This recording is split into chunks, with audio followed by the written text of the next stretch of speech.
మా నాయకుడు కేటీఆర్ గారు వెంబడి మేమందరం సందర్శించడం జరిగింది. వాళ్ళ బాధ చూస్తూ ఉంటే నిజంగా ఇదేం బాధ, తెచ్చుకున్న తెలంగాణలో ఇంత బాధలా? ఏ వర్గం బాగుపడాలని రాష్ట్రం తెచ్చుకున్నామో ఆ పేద వర్గాల వాళ్ళు 10 సంవత్సరాలు రైతు బంధు వచ్చింది సార్, సంతోషంగా ఉన్నాము. బొంబాయిలో, దుబాయ్లో, తర్వాత పూణేలో బతికిన వాళ్ళము ఊర్లలో వచ్చి ఇప్పుడు బతుకుతున్నాం. ఇప్పుడే మరి మా భూములు గుంజుకుంటే మేము ఎట్లా బతకాలా? మేమేం తినాలా? మా పిల్లలు ఎట్లా బతకాలా? మాకు ఉద్యోగాలు వద్దేమొద్దు, మా భూమి మాకు కావాలి, మేము బతుకుతామని చెప్పి వాళ్ళు ఏడుస్తుంటే నిజంగా 14 లక్షల మంది వలసపోయినటువంటి జిల్లా అది మాది. అందులో అన్ని వర్గాల వాళ్ళు ఉన్నారు. ఎస్సీలు ఉన్నారు, ఎస్టీలు ఉన్నారు, బీసీలు ఉన్నారు, ఓసీలు, రెడ్డిలు ఉన్నారు, అందరు ఉన్నారు.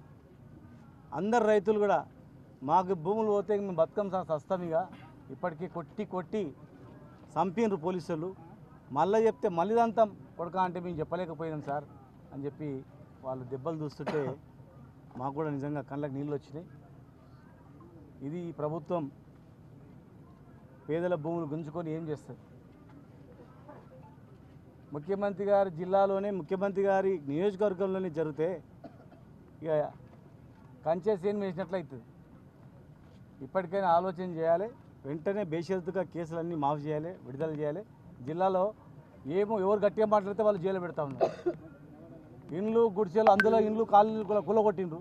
గట్టిగా మాట్లాడితే వాళ్ళని జైలు పెట్టిండ్రు. ఈరోజు మా భూములు మాకు కావాలంటే వీళ్ళని జైలు పెట్టిండ్రు. ఎంతమందిని జైల్లో పెడతారు? ఎంతమందిని నిర్బంధిస్తారు? ఈ గడ్డ అనేది ప్రాణాలకు తెగించే గడ్డ. ఇది కేసీఆర్ గారి నాయకత్వంలో ఆనాడు తెలంగాణ తెచ్చుకుందాం, కన్నా కష్టాలు పడ్డాం. మరి మాకన్నా ఎక్కువ బ్రహ్మాండంగా చేస్తామంటే ప్రజలు మోసపోయి కాంగ్రెస్ పార్టీకి అధికారం ఇచ్చింది.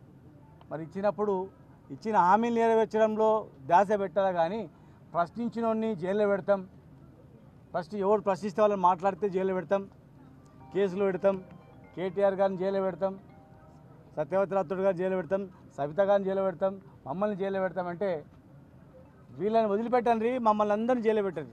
నిన్ననే మా నాయకుడు అన్నారు, పేద ప్రజల గురించి, రైతుల గురించి, మీ గురించి, తెలంగాణ మీ అందరి గురించి నన్ను జైల్లో పెట్టమనండి, ఎన్ని రోజులు పెడితే పెట్టమనండి, కసి తీర్చుకోమనండి, కానీ మా మీద కోపం ప్రజల మీద తీరుస్తారు చెప్పడం జరిగింది. ఇవాళ మేమందరం కూడా అదే కోరుతా ఉన్నాం. ఖచ్చితంగా యావత్ తెలంగాణ మొత్తం గ్రహించాల, తెలంగాణ మొత్తం కూడా ఒకసారి ఆలోచన చేయాలి ఈ నిర్బంధాలు ఏంటని. తెలంగాణ తెచ్చిన వాళ్ళకి తెలుస్తుంది ఆ బరువు బాధ్యత అనేది. కనుక ఇప్పటికైనా ఆలోచన చేసి వెంటనే విడుదల చేసి కేసులన్నీ ఎత్తేయాలి. లేదంటే ఖచ్చితంగా ఈ గడ్డ ప్రజా ఉద్యమాల గడ్డ ఇది.